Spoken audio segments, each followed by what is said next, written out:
साथियों, मैं अंकित कुमार यादव आप सभी का स्वागत करता हूं सृष्टि ज्ञान केंद्र में, जहां आज हम अपने इस अध्याय का अंत करने चल रहे हैं। अध्याय के अंत में मैं आपको इस चैप्टर में कुछ ऐसी बातें विशेष तौर पर बताऊंगा। अगर आप उनको जान लेंगे, समझ लेंगे, तो आप अमेरिकी वर्चस्व के मकड़ जाल से बाहर निकल सकते हैं। तो जैसा कि आप जानते हैं, चैप्टर का नाम है समकालीन विश्व में अमेरिकी वर्चस्व, और आज के आपके प्रमुख विषय है अमेरिकी शक्ति के रास्ते में अवरोध, अमेरिका से भारत के संबंध, वर्चस्व से कैसे निपटे। आज मैं आपको इन 3 विषयों के संबंध में संपूर्ण विस्तार रूप से जानकारी प्रदान करूंगा। तो चलिए प्रारंभ करते हैं आज के अपने विषय को। तो देखो, किसी भी देश के ऊपर अगर उसकी शक्ति पर संयम लगाना है ना, तो वो संयम सबसे बेहतर अगर कोई लगा सकता है तो उसके खुद के देश के नागरिक, जैसे क्लिंटन के दौर में लगा था।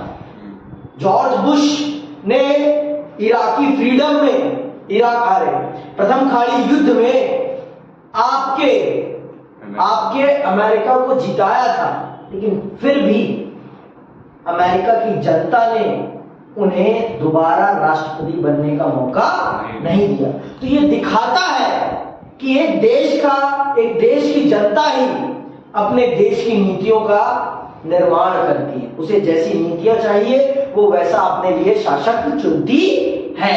उसे जिस प्रकार की नीतियां चाहिए उस प्रकार का वो शासक चुनती है। तो यही चीज हम चल रहे हैं विस्तार से समझने। तो किस प्रकार से अमेरिका के लोग ही अमेरिका की शक्ति के ऊपर अंकुश लगा सकते हैं, ये चीज हम चल रहे हैं विस्तार से समझने कि कैसे अमेरिकी जनता किस प्रकार से आपके अमेरिका की ताकत पर अवरोध लगा सकता है। तो आइए,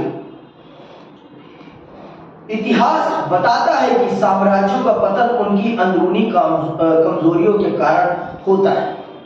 इतिहास बताता है, इतिहास इसीलिए तो पढ़ाया जाता है ना आपको, कि आप जाने कि एक साम्राज्य कैसे बनता है और एक साम्राज्य कैसे एक साम्राज्य बर्बाद कैसे होता है। तो सच है ये कि आज तक जितने भी साम्राज्य बर्बाद हुए हैं, उन साम्राज्यों के बर्बाद होने के पीछे कहीं ना कहीं उनकी अंदरूनी कमजोरियां रही हैं, जिन्होंने उसे तोड़ा है। समझ रहे बात? किसी भी देश के टूटने के पीछे अगर सबसे बड़ा कारण कुछ रहता है तो उसके देश की अंदरूनी कमजोरियां। सुनना आगे। ठीक इसी तरह अमेरिकी वर्चस्व की सबसे बड़ी बाधा खुद उसके वर्चस्व के भीतर मौजूद है। अमेरिकी शक्ति की राह में 3 अवरोध हैं। 11 सितंबर 2001 की घटना के बाद के सालों में ये व्यवधान एक तरह से निष्क्रिय जान पड़ने लगे थे, लेकिन धीरे धीरे फिर प्रकट होने लगे हैं। पहला व्यवधान स्वयं अमेरिका की संस्थागत बुनावट है। यहाँ शासन के 3 अंगों के बीच शक्ति का बंटवारा है, और यही बुनावट कार्यपालिका द्वारा सैन्य शक्ति के बेलगाम इस्तेमाल पर अंकुश लगाने का काम करती है। जिस प्रकार से भारत में शक्ति को 3 खंडों में विभाजित किया गया है, उसी प्रकार से अमेरिकी संविधान भी अपने देश की शक्तियों को 3 खंडों में विभाजित करता है। तो अमेरिका की कार्यपालिका के ऊपर अंकुश लगाने के लिए 2 और संस्थाएं हैं। वो उस पर यह अंकुश लगाती हैं कि वो सेना का दुरुपयोग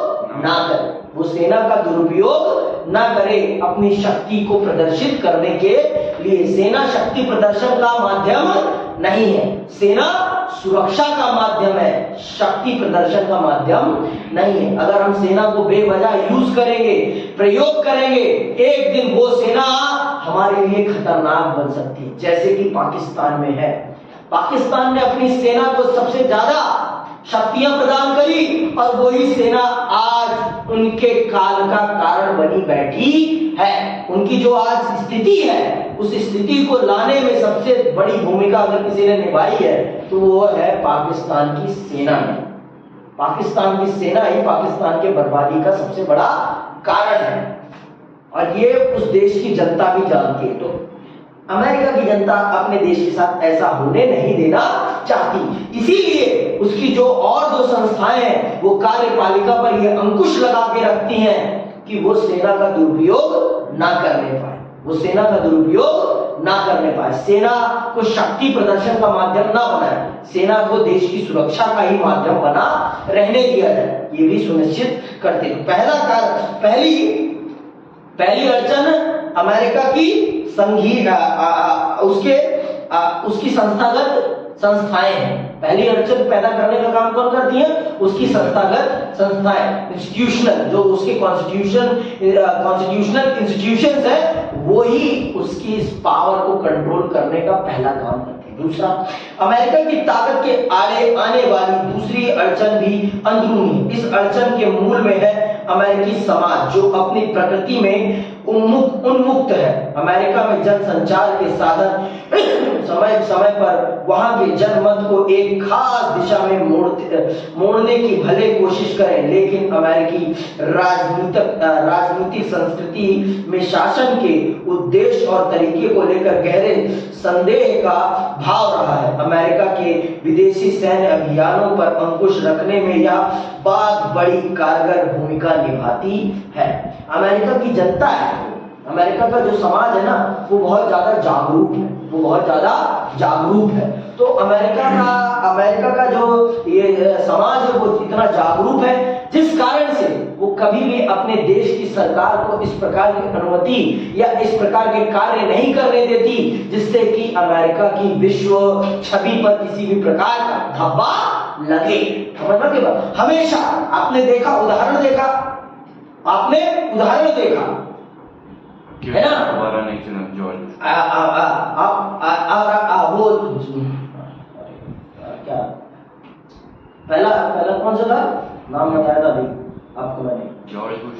नहीं, जॉर्ज बुश ने इराक पर जब आक्रमण किया कुवैत को बचाने के लिए, जीते, फिर भी अमेरिका की जनता ने उन्हें दोबारा मौका नहीं दिया। तो ये बताता है कि अमेरिका की जनता सैन्य ताकत को राजनीति की ताकत नहीं मानती, सैन्य ताकत को राजनीति की ताकत नहीं मानती, वो आपकी योग्यता देखती है। वो तो सेना की योग्यता है ना, सेना ने युद्ध जीता है, आपने थोड़ी ना जीता है। पर हमारे देश में उल्टा है, हम नेता को सेना की ताकत मान बैठते हैं। नेता ने सेना को मजबूत किया और नेता के बल पर सेना जीत गई। हमारे देश में तो उल्टा है, हमारे देश में तो उल्टा है, हम नेता को सेना की ताकत मानते हैं, और वहां सेना की ताकत को सेना की ताकत माना जाता है और नेता की ताकत को नेता की ताकत माना जाता है। ये वहां के समाज की सबसे ज्यादा विशेषता है। वो राजनीति को बहुत बखूबी समझते हैं, उनके अंदर राजनीतिक समझ है, उनके अंदर राजनीतिक समझ बहुत अच्छी, उनके अंदर राजनीतिक समझ बहुत अच्छी है। समझ में? तो वो कभी भी राजनीति और सैन्य नीति को एक धागे में नहीं बांध के देखते, और वो कभी भी अपनी सेना का दुरुपयोग करने की अनुमति अपनी राजनीति को नहीं देते हैं। समझ में आई बात? और कभी भी ऐसा होता हुआ देखते हैं तो उसका वो कड़े तौर पर विरोध करते हैं। और तीसरी ताकत, बहरहाल अमेरिकी ताकत की राह में मौजूदा तीसरा व्यवधान सबसे ज्यादा महत्वपूर्ण है। अंतरराष्ट्रीय व्यवस्था में आज सिर्फ एक संगठन है जो संभवतः अमेरिकी ताकत पर लगाम कस सकता है, और इस संगठन का नाम है नाटो, अर्थात उत्तर अटलांटिक ट्रीटी ऑर्गेनाइजेशन। स्पष्ट ही अमेरिका का बहुत बड़ा हित लोकतांत्रिक देशों के इस संगठन को कायम रखने से जुड़ा है, क्योंकि इन देशों में बाजार मूलक अर्थव्यवस्था चलती है। इसी कारण इस बात की संभावना बनती है कि नाटो में शामिल अमेरिका के साथी देश उसके वर्चस्व पर कुछ अंकुश लगा सके। नाटो नाटो वो संस्था है जो अमेरिका ने शीत युद्ध के समय एक सैनिक संगठन के रूप में बनाई थी, और ये नाटो के सभी सदस्य अमेरिका की विचारधारा के अंतर्गत चलते हैं। तो माना जाता है कि ये जो है नाटो के सदस्य देश, ये अमेरिका के वर्चस्व पर किसी न किसी प्रकार से संयम लगा सकते हैं, किसी न किसी प्रकार से ये अमेरिका के वर्चस्व पर संयम लगा सकते हैं। अब आते हैं अगले विषय पर, और अगला विषय है आपका भारत से अमेरिका से भारत के संबंध, या भारत से अमेरिका के संबंध। हम क्यों पीछे चले भाई, हमारे पीछे चलो। हम हैं आज के समय में विश्व की उभरती हुई शक्ति। क्यों है विश्व की उभरती हुई शक्ति? क्योंकि जिस आर्थिक विचारधारा से आपका देश चलता है, उस आर्थिक विचारधारा के लिए जो बाजार चाहिए, वो बाजार हमारे पास है। ये बात हम ही नहीं समझ पा रहे हैं। हम ही इस बात को नहीं समझ पा रहे हैं कि अमेरिका हमारा पिछलग्गू बनेगा। क्यों? क्योंकि हमारे पास दुनिया का सबसे बड़ा बाजार है, दुनिया का सबसे बड़ा बाजार है, और एक बाजार मूलक अर्थव्यवस्था को बाजार चाहिए। बिना बाजार के वो फल फूल नहीं सकता, बिना बाजार के वो फल फूल नहीं सकता। समझ में बात? वो फल फूल नहीं सकता। जितने आईफोन अमेरिका में नहीं होंगे, उससे कहीं ज्यादा फोन आईफोन भारत में चलते हैं। तो ये इस चीज को बताता है कि भारत की कंजप्शन पावर कितनी बड़ी है, कितनी बड़ी है भारत की कंजप्शन पावर। भारत अगर इस बात को अपने आप में समझ लेना, तो भारत दुनिया को जमीन पर ला देगा, दुनिया के बड़े बड़े देशों को जमीन पर ला देगा, और फिर वही काल वापस ला देगा। हम सोने की चिड़िया बन जाएंगे, और फिर दुनिया हमारे अनुसार चलेगी, फिर दुनिया हमारे अनुसार चलेगी। लेकिन इसको करने के लिए हमें काम करना पड़ेगा, हमारी नई युवा पीढ़ी को काम करना पड़ेगा, और हमें अपनी राजनीति से भ्रष्टाचार को हटाना पड़ेगा। और जब तक हम ये नहीं करेंगे, तब तक हमारे देश का विकास नहीं हो पाएगा। तो चलिए समझते हैं भारत के साथ अमेरिका के संबंधों। शुरुआत के सालों में तो हमारा अमेरिका के साथ कोई खास संबंध नहीं रहता। क्यों? क्योंकि हम अमेरिका हमें अपना पिछलग्गू बनाना चाहता है, और हम उसके पिछलग्गू नहीं बनते, जिस कारण से। और हमने शुरुआती सालों में अपनी विचारधारा सोवियत खेमे के अनुसार ज्यादा बनाई थी। क्यों? क्योंकि हमारी उस समय की आर्थिक स्थितियां ऐसी नहीं थी कि हम बाजार को बढ़ावा दे सकें। हमने मिक्स्ड इकोनॉमी अपनाई थी, पर उसमें भी हमने ज्यादा झुकाव समाजवाद की तरफ रखा। हमने उसमें भी ज्यादा झुकाव समाजवाद की तरफ रखा, जिस कारण से अमेरिका ये मानता था कि हम सोवियत खेमे वाले हैं, हमें वो सोवियत खेमे का, और सोवियत हमें अपना अच्छा मित्र मानता था। ये छिपा हुआ तो किसी से है नहीं। सोवियत हमें अपना बहुत अच्छा मित्र मानता था, और अमेरिका ने हमारे पड़ोसी पाकिस्तान पर अपना हाथ रख दिया था, जिस कारण से शुरुआती वर्षों में हमारा और अमेरिका का उतना अच्छा रिश्ता नहीं रहा। लेकिन आज 1990 के बाद नई आर्थिक नीतियों को अपनाने के बाद, 1991 में अपनाई जाती है, 1991 के बाद भारत और अमेरिका के रिश्तों में बहुत बड़े स्तर पर बदलाव है। क्यों आया? क्योंकि भारत ने नई आर्थिक नीति का अनुसरण किया, और नई आर्थिक नीति के अंतर्गत हमने अपने देश के बाजार को विश्व बाजार के लिए खोल दिया। विश्व बाजार मतलब अमेरिका के लिए खोल दिया, अमेरिका के पिछलग्गुओं के लिए खोल दिया। तो अमेरिका को कमाने का मौका मिल गया। तो जब अमेरिका को कमाने का मौका मिल गया, तो अमेरिका ने हमारे साथ अपने रिश्ते भी अच्छे कर लिए। क्योंकि उसे उसके उद्देश्य में क्या मिल गई? पूर्ति मिल गई। अब उसे जो उसका उद्देश्य था, उस उद्देश्य में उसे सफलता मिल गई। चलो आगे बढ़ते हैं। शीत युद्ध के वर्ष में भारत अमेरिकी गुट के विरुद्ध खड़ा था। इन सालों में भारत की करीबी दोस्ती सोवियत से थी। सोवियत संघ के बिखरने के बाद भारत ने पाया कि लगातार कटुतापूर्ण होते अंतरराष्ट्रीय माहौल में वह मित्र विहीन हो गया है। इसी अवधि में भारत ने अपनी अर्थव्यवस्था का उदारीकरण करने तथा उसे वैश्विक अर्थव्यवस्था से जोड़ने का भी फैसला किया। इस नीति और हाल के सालों में प्रभावशाली आर्थिक वृद्धि दर के कारण भारत अब अमेरिकी समेत कई देशों के लिए आकर्षक आर्थिक सहयोग बन गया। समझ पाएंगे बात? मैंने आपको बताया हमारे देश में हमारी जनसंख्या ही हमारे साथ मित्रतापूर्ण रिश्ते बनाने के लिए बहुत सारे देशों को मजबूर करता है, क्योंकि वो अपनाते हैं कौन सी अर्थव्यवस्था? वो अपनाते हैं पूंजीवादी अर्थव्यवस्था। और पूंजीवादी अर्थव्यवस्था तभी सरवाइव कर सकती है जब उसके पास ज्यादा से ज्यादा मार्केट हो। और सोवियत के विखंडन के बाद हमने अपनी अर्थव्यवस्था को विश्व बाजार के लिए खोला और फिर विश्व बाजार के सभी बाजारी देशों ने हमारे साथ मित्रता का हाथ बढ़ाना स्टार्ट किया। क्यों? क्योंकि हमारे देश में जितनी बड़ी कंजप्शन पावर है वो दुनिया के किसी भी देश में नहीं, वो दुनिया के किसी भी देश में नहीं। हम दुनिया के हर बाजार का माल अपने देश में खपा सकते हैं, क्योंकि हमारे पास वैरायटी है, हमारे पास वैरायटी ऑफ कंज्यूमर्स है। हमारे पास क्या है? Variety of consumer. हर प्रकार के उपभोक्ता है हमारे देश में, हर प्रकार के उपभोक्ता हमारे देश में, हर प्रकार के उपभोक्ता। हमारे देश में किसी एक प्रकार के उपभोक्ता नहीं है। हमें इस बात को ध्यान में रखना चाहिए कि हाल के सालों में भारत अमेरिकी संबंध के बीच दो नई बातें उभरी हैं। इन बातों का संबंध प्रौद्योगिकी और अमेरिका में बसे निवासी भारतीयों से है। दरअसल ये दोनों बातें आपस में जुड़ी हुई हैं। निम्नलिखित तथ्यों पर विचार कीजिए। पहला तथ्य, सॉफ्टवेयर के क्षेत्र में भारत के कुल निर्यात का 65% अमेरिका को जाता है। सॉफ्टवेयर, भारत में जो सॉफ्टवेयर बनते हैं या कुछ भी बनता है, उनका हम ज्यादा से ज्यादा 65% निर्यात हम किसको बेचते हैं? अमेरिका को बेचते हैं।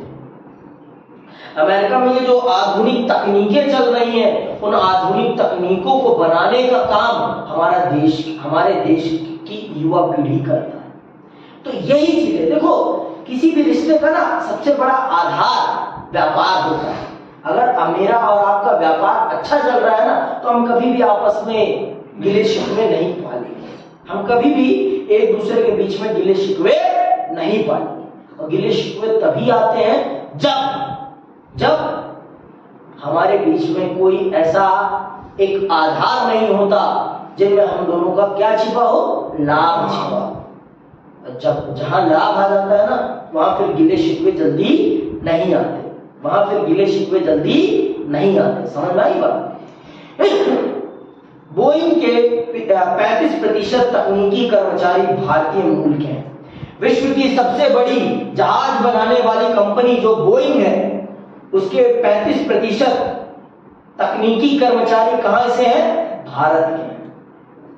भारत के हैं वो 35% तकनीकी कर्मचारी जो बोइंग को बनाते हैं। दुनिया की सबसे बड़ी प्लेन एजेंसी है, प्लेन बनाती है, ठीक है।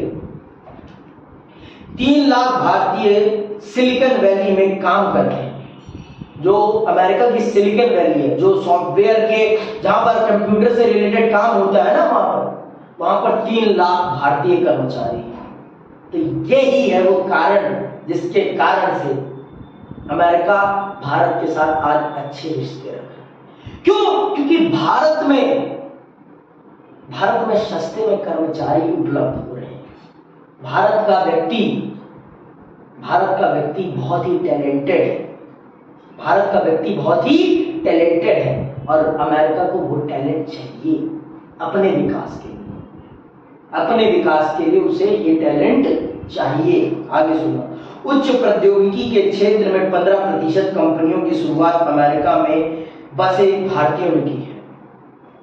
अमेरिका में जो उच्च प्रौद्योगिकी वाली, टेक्नोलॉजी वाली जो 15% कंपनियां हैं, उन 15% कंपनियों की शुरुआत भारत के निवासियों ने ही की है, जो वहां जाकर बस गए थे। ये कारण है। हर जगह आपको एक ही चीज कॉमन दिख रही होगी, व्यापार। तो जहां व्यापार है वहां रिश्ता है, और जहां व्यापार नहीं है वहां रिश्ता नहीं होता। समझ में बात? व्यापार ही आपको जोड़ता है और व्यापार ही आपको हमेशा एक साथ लेकर चलता है। तो आज अमेरिका भारत के साथ इतने अच्छे रिश्ते रख रहा है तो उसके पीछे उसका खुद का लाभ छिपा हुआ है, खुद का लाभ छिपा हुआ है। समझ में बात? बिना लाभ के कोई किसी के साथ काम नहीं करता, मैंने आपको पहले ही बता दिया, पहले ही ये चीज मैंने आपको इंगित कर दी है कि जीवन में इंसान किसी के साथ रहता है तो वो अपना लाभ बिना देखे नहीं रहता। समझ में बात? आगे सुनो। यह अमेरिका के विश्वव्यापी वर्चस्व का दौर है और बाकी देशों की तरह भारत को भी फैसला करना है कि अमेरिका के साथ वह किस तरह के संबंध रखना चाहता है। यह तय कर पाना कोई आसान काम नहीं। भारत में 3 संभावित रणनीतियों पर बहस चल रही है। अब भारत को यह निर्णय करना है कि भारत अमेरिका के साथ अच्छे रिश्ते रखना चाहता है या नहीं, क्योंकि दुनिया पर अमेरिका का वर्चस्व है और ये किसी से छिपा हुआ नहीं, ये किसी से छिपा हुआ नहीं है कि अमेरिका का दुनिया पर वर्चस्व है। अमेरिका का दुनिया पर वर्चस्व है, ये बात किसी से छिपी हुई नहीं है। ये बात दुनिया का हर देश, हर व्यक्ति बखूबी जानता है कि अमेरिका का दुनिया पर जोरदार वर्चस्व है। अमेरिका का दुनिया पर जोरदार वर्चस्व है। समझ नहीं बात? आगे सुनो। भारत के जो विद्वान अंतरराष्ट्रीय राजनीति को सैन्य शक्ति के संदर्भ में देखते समझते हैं, वे भारत और अमेरिका की बढ़ती हुई नजदीकी से भयभीत हैं। ऐसे विद्वान यही चाहेंगे कि भारत वॉशिंगटन से अपना अलगाव बनाए रखे और अपना ध्यान अपनी राष्ट्रीय शक्ति को बढ़ाने पर लगाए। देखो, जो सैन्य दृष्टिकोण से देखते हैं वो मानते हैं कि भारत और अमेरिका के बीच में एक अंतर बना रहना चाहिए, एक अंतर बना रहना चाहिए। भारत को अपनी शक्ति का अपने आप निर्माण करना चाहिए और अपने आप को आगे बढ़ाना चाहिए। भारत को हर चीज के लिए अमेरिका पर निर्भर नहीं रहना चाहिए, और सच है नहीं रहना चाहिए, नहीं तो हमारा भी हाल पाकिस्तान जैसा हो जाएगा, हमारा भी हाल पाकिस्तान जैसा हो जाएगा। क्यों? क्योंकि पाकिस्तान एक लंबे समय तक अमेरिका पर निर्भर रहा और फिर अमेरिका को जब लगा कि अब मुझे इसकी जरूरत नहीं, जब से भारत के साथ अमेरिका के रिश्ते अच्छे होने लगे तब से अमेरिका ने पाकिस्तान का हाथ धीरे धीरे धीरे धीरे करके छुड़ा लिया कि अब मुझे तेरी जरूरत नहीं है, अब मुझे तेरी जरूरत नहीं है, तू मेरे किसी काम का नहीं है, जा मर खा। जैसे बैल को करके जो बैल काम का नहीं होता वही वाली पाकिस्तान की स्थिति कर दी है आज किसने? अमेरिका ने। अपना काम बनता बाहर में जाए जनता, वही वाला काम किसने करा है? अमेरिका ने। किसके साथ? पाकिस्तान के साथ। सच है, करना भी भाई, वो एक बहुत बड़ा बिजनेस माइंडेड है, उसे पता है कि तेरे पास कितने कस्टमर है, तेरे पास अगर इंडिया से कंपेयर करें तेरे पास 0 है, अमेरिका इंडिया के पास 10 है, उसे 10 कस्टमर चाहिए कि 0 कस्टमर चाहिए? 1 कस्टमर और 10 कस्टमर में अंतर है ना। आपके कस्टमर तो 0 है क्योंकि उनकी परचेसिंग पावर ही कुछ नहीं है, उनकी परचेसिंग पावर ही नहीं। तो भैया आपके देश में कुछ बनता ही नहीं है तो उनके पास पैसा कहां से आएगा? पैसा ही नहीं होगा तो वो खरीदेंगे क्या? नील बटा सन्नाटा, तो नील बटा सन्नाटा तो मुझे नहीं चाहिए ना, मुझे तो पैसा चाहिए जहां मेरा सामान बिके, और वो सामान उसका कहां बिक रहा है? भारत में बिक रहा है। समझ में आई बात? आगे सुनो। कुछ विद्वान मानते हैं कि भारत और अमेरिका के हितों में हेरफेर लगातार बढ़ रहा है और यह भारत के लिए ऐतिहासिक अवसर है। ये विद्वान एक ऐसी रणनीति अपनाने की तरफदारी करते हैं जिसमें भारत अमेरिकी वर्चस्व का फायदा उठाए। वे चाहते हैं कि दोनों के आपसी हितों का मेल हो और भारत अपने लिए सबसे बढ़िया विकल्प ढूंढ सके। इन विद्वानों की राय है कि अमेरिका के विरोध की रणनीति व्यर्थ साबित होगी और आगे चलकर इससे भारत को नुकसान होगा। ये भी है कुछ लोगों का मानना है, कुछ विद्वान लोगों का, रणनीतिकारों का मानना है कि भारत को अमेरिका के साथ कंधे से कंधा मिलाकर चलना चाहिए और उसके वर्चस्व का लाभ उठाना चाहिए। ठीक भी है, अगर आपको अपना लाभ मिल रहा है तो आपको भी अपना लाभ लेना चाहिए और जैसा चल रहा है उसको वैसे चलना चाहिए, उसको वैसे चलने देना चाहिए। किसी भी प्रकार से उसमें बाधा नहीं पैदा करनी चाहिए, उसमें किसी भी प्रकार की बाधा पैदा नहीं करनी चाहिए। समझ में आई बात? आगे सुनो। कुछ विद्वानों की राय है कि भारत अपनी अगुवाई में विकासशील देशों का गठबंधन बनाए। कुछ सालों में यह गठबंधन ज्यादा ताकतवर हो जाएगा और अमेरिकी वर्चस्व के प्रतिकार में सक्षम हो जाएगा। ये सच है कि भारत को विकासशील देशों का एक गठबंधन बनाना चाहिए, लेकिन यार ये जान लो आप कि सब अपना अपना हित देखते हैं। अमेरिका अपने आप में एक ताकत है। अमेरिका गठबंधन के बल पर ताकतवर नहीं है। जब आप अपने बल पर ताकतवर रहते हो ना तो आप दुनिया को आंख दिखा सकते हो, लेकिन आप 10 लोगों के बल पर ताकतवर बनोगे तो आप दुनिया को आंख नहीं दिखा सकते। वो लोग कब आपका साथ छोड़ दे क्या पता, कब आपका साथ छोड़ दे क्या पता। दुनिया लाभ के अनुसार चल रही है यार, उनको अमेरिका से लाभ मिलने लगेगा, वो आपका साथ छोड़ देंगे। तो हुआ भी है ऐसा, बहुत बार हुआ है ऐसा। विश्व राजनीति में ये होता है कि मेरा लाभ, अगर मेरा अमेरिका से लाभ जुड़ जाएगा मैं अमेरिकी खेमे में चला जाऊंगा, मेरा इसके साथ लाभ जुड़ जाएगा मैं इसके खेमे में चला जाऊंगा। सारा खेल देखो, अगर विश्व बाजारी अर्थव्यवस्था के अनुसार चल रहा है तो उसमें लाभ का सिद्धांत ही प्रमुख है।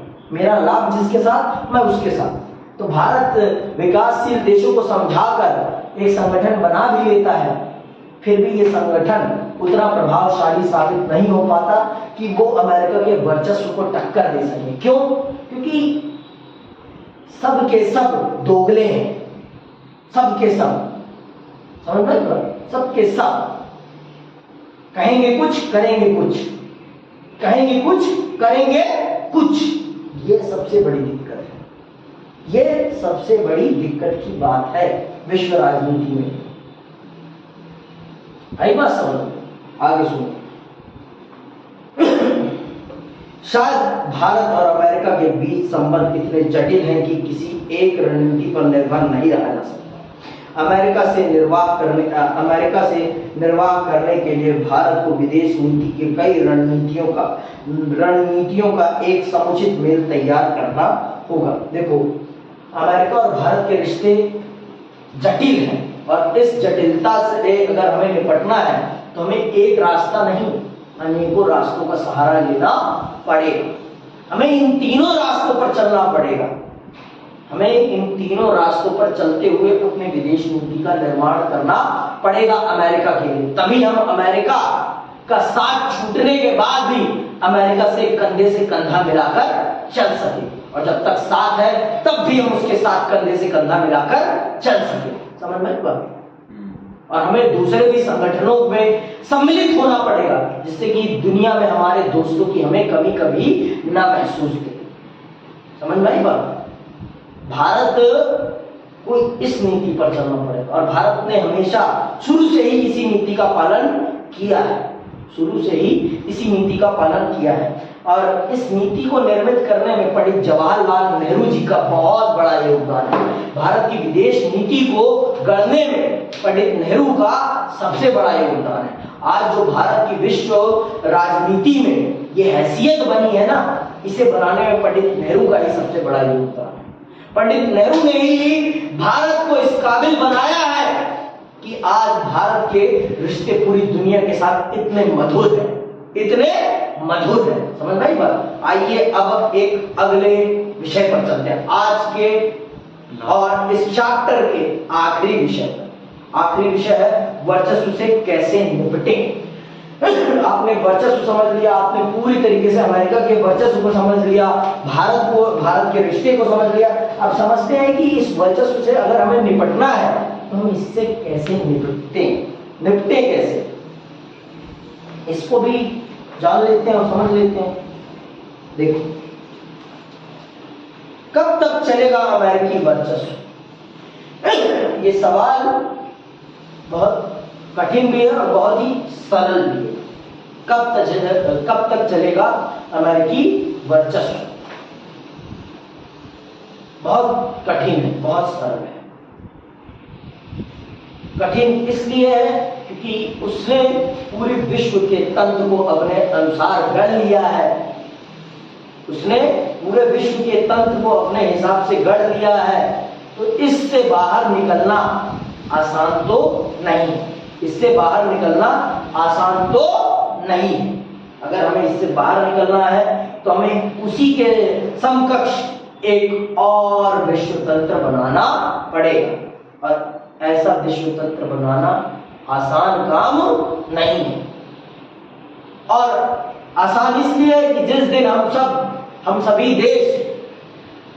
देश ये मान लें कि हम अपने आप में केपेबल हो गए हैं, उस दिन हम अंतरराष्ट्रीय रिश्ते सबके साथ तोड़ दें, तो ये संभव है। लेकिन आज के समय में ये हो नहीं सकता। आज के समय में ये हो नहीं सकता कि हम सबके साथ अपने रिश्ते तोड़ लें। आगे सुनो, इस वर्चस्व से कैसे बचा जा सकता है? जाहिरा तौर पर ये सवाल हमारे वक्त के सबसे झंझावती सवाल। इतिहास से हमें इन सवालों के जवाब के कुछ सुराग मिलते हैं, लेकिन बात यहाँ इतिहास की नहीं, वर्तमान और भविष्य की हो रही है। अंतरराष्ट्रीय राजनीति में ऐसी चीजें गिनी चुनी ही हैं जो किसी देश की सैन्य शक्ति पर लगाम कस सके। हर देश में सरकार होती है, लेकिन विश्व सरकार जैसी कोई चीज नहीं होती। अध्याय 6 में यह बात स्पष्ट होगी कि अंतरराष्ट्रीय संगठन विश्व सरकार नहीं है। अंतरराष्ट्रीय राजनीति दरअसल सरकार विहीन राजनीति है। अंतरराष्ट्रीय राजनीति कैसी राजनीति है? सरकार विहीन राजनीति। इसे चलाने के लिए कोई सरकार नहीं है, और अंतरराष्ट्रीय संयुक्त राष्ट्र संघ कोई सरकार नहीं है। वो हमारे द्वारा बनाया गया ही हमारा एक संगठन है। हमने ही उसे ताकत दे रखी है, हम ही उसके ताकत के मापक हैं। हम जितनी ताकत उसे देंगे वो उतना ही काम कर पाएगा। तो वो सरकार नहीं माना जा सकता। वो सरकार तो कदापि नहीं है, वो पपलू है एक प्रकार का। वो क्या है? पपलू।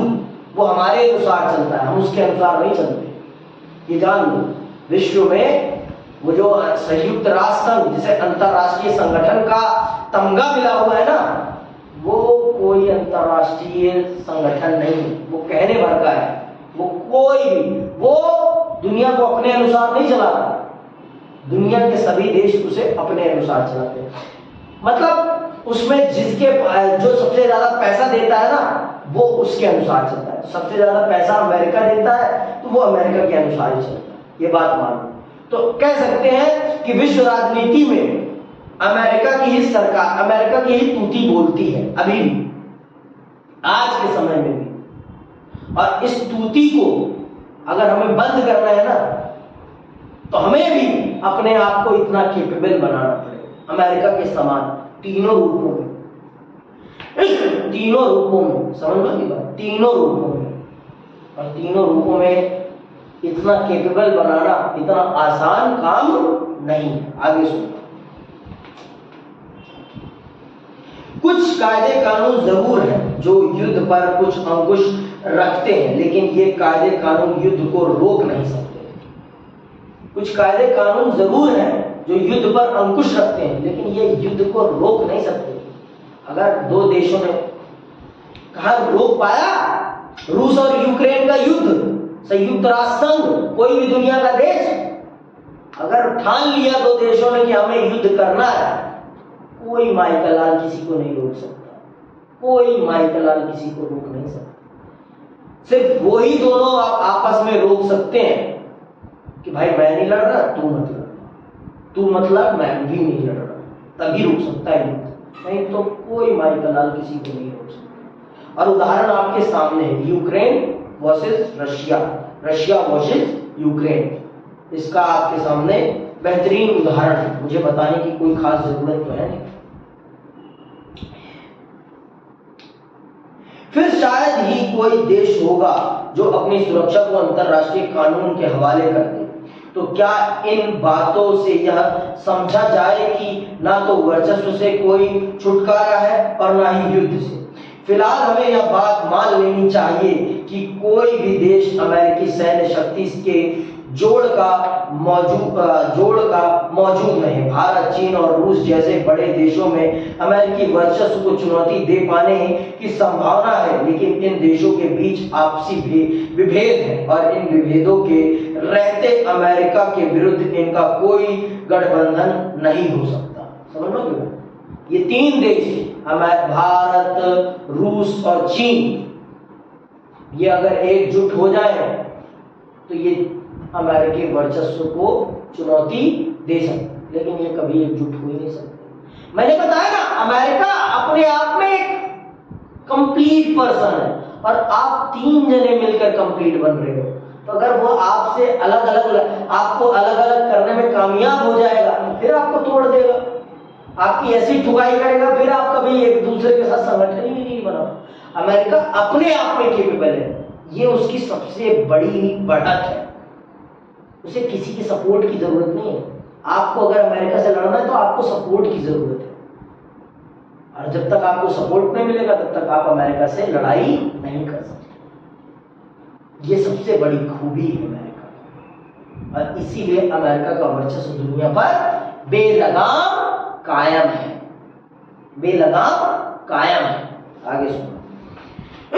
कुछ लोगों का तर्क है कि वर्चस्व जनित अवसरों के लाभ उठाने की रणनीति ज्यादा संगत है। उदाहरण के लिए आर्थिक वृद्धि दर को ऊंचा रखने के लिए व्यापार को बढ़ावा, प्रौद्योगिकी का हस्तांतरण और निवेश जरूरी है, और अमेरिका के साथ मिलकर काम करने से इसमें आसानी होगी, ना कि उसका विरोध करने से। ऐसे में सुझाव दिया जाता है कि सबसे ताकतवर देश के विरुद्ध जाने के बजाय उसके वर्चस्व तंत्र में रहते हुए अवसरों का फायदा उठाना कहीं उचित रणनीति है। इसे बैडवेगन अथवा जैसी बहे बयार पीठ तैसी कीजिए की रणनीति कहते हैं। तो राजनीतिक विशेषज्ञ ये कहते हैं कि जिस देश का वर्चस्व है उस देश के वर्चस्व को स्वीकारो, और उस देश के वर्चस्व को स्वीकारते हुए बहती गंगा में हाथ धो। और इस रणनीति को कौन सी रणनीति कहते हैं? इस रणनीति को कहते हैं बैडवेगन रणनीति, जिसे कहते हैं जैसी बहे बयार तैसी पीठ कीजिए। मतलब बहती गंगा में हाथ धो, विरोध करने की कोई जरूरत नहीं। विरोध करोगे तो लाभ नहीं उठा पाओगे, विरोध करोगे नुकसान ही उठाओगे, लाभ नहीं उठा पाओगे। तो इससे बढ़िया है कि जो अमीर देश है उसका आप लाभ उठाएं और अपना भी विकास करें, और उसे अपने अहम में रहने कि हाँ मैं सबसे ताकतवर हूं, मेरे से ताकतवर कोई नहीं। उसका अहंकार कायम रखें और अपना लाभ उठाएं, बस और कुछ नहीं। इसे कहते हैं बैडवेगन रणनीति। ठीक है, जैसी बहे बयार तैसी पीठ कीजिए। ठीक, आगे सुनो। देशों के सामने एक विकल्प यह है कि वे अपने को छिपा लें। इसका अर्थ होता है दबदबे वाले देश से यथासंभव दूर रहना। इस व्यवहार के कई कारण हैं। चीन, रूस और यूरोपीय संघ सभी एक न एक तरीके से अपने को अमेरिकी निगाह में चढ़ने से बचा रहे हैं। इस तरह में अमेरिका के किसी बेवजह या बेपनाह क्रोध की चपेट में आने से ये देश अपने को बचाते हैं। बहरहाल बड़े या मझले दर्जे के ताकतवर देशों के लिए ये रणनीति ज्यादा दिनों तक काम नहीं आने वाली। छोटे देशों के लिए यह संगत और आकर्षक रणनीति हो सकती है, लेकिन यह कल्पना से परे है कि चीन, भारत और रूस जैसे बड़े देश अथवा यूरोपीय संघ जैसा विशाल जमावड़ा अपने को बहुत दिनों तक अमेरिकी निगाह में चढ़ने से बचा कर रख सके। देखो, छिप के तो कोई नहीं रह सकता, चाहे वो छोटा हो चाहे वो बड़ा। आज इस आधुनिक दुनिया में जब एक छोटा सा घर नहीं छुप के रह सकता, तो देश कहां से छुप के रह पाएगा? रह सकता है? तो ये रणनीति तो किसी काम की नहीं, ये वाली रणनीति तो किसी काम की है ही नहीं। कोई भी व्यक्ति कंप्लीटली कैपेबल तो है नहीं, तो ये रणनीति तो हो ही नहीं सकती। आप अमेरिका के वर्चस्व से तो बच ही नहीं सकते। सोचिए ही मत कि आप अमेरिका के वर्चस्व से बच सकते हैं, सोचिए ही। चुपचाप अमेरिका के वर्चस्व को स्वीकारो और अमेरिका के अनुसार अपनी पीपनी बजाओ। यही कर सकते हो, इसके अलावा कुछ नहीं कर सकते। इसके अलावा आप कुछ नहीं कर सकते। समझ नहीं बात? आगे सुनो। कुछ लोग मानते हैं कि अमेरिकी वर्चस्व का प्रतिकार कोई देश अथवा देशों का समूह नहीं कर पाएगा, क्योंकि आज सभी देश अमेरिकी ताकत के आगे बेबस हैं। ये लोग मानते हैं कि राज्येतर संस्थाएं अमेरिकी वर्चस्व के प्रतिकार के लिए आगे आएंगी। अमेरिकी वर्चस्व को आर्थिक और सांस्कृतिक धरातल पर चुनौती मिलेगी। यह चुनौती स्वयंसेवी संगठन, सामाजिक आंदोलन और जनमत के आपसी मेल से प्रस्तुत होगी। मीडिया का एक तबका, बुद्धिजीवी, कलाकार और लेखक आदि अमेरिकी वर्चस्व के प्रतिरोध के लिए आगे आएंगे। ये राज्येतर संस्थाएं विश्वव्यापी नेटवर्क बना सकती हैं, जिसमें अमेरिकी नागरिक भी शामिल होंगे और साथ मिलकर अमेरिकी नीतियों की आलोचना तथा प्रतिरोध किया जा सकेगा। आपने यह जुमला सुना होगा कि अब हम विश्वग्राम में रहते हैं। इस विश्वग्राम में एक चौधरी है और हम सभी उसके पड़ोसी। यदि चौधरी का बर्ताव असहनीय हो जाए तो सभी विश्वग्राम से चले जाने का विकल्प हमारे पास मौजूद नहीं, क्योंकि यही एकमात्र गांव है जिसे हम जानते हैं और रहने के लिए हमारे पास यही एक गांव है। ऐसे में प्रतिरोध ही एकमात्र विकल्प बचता है।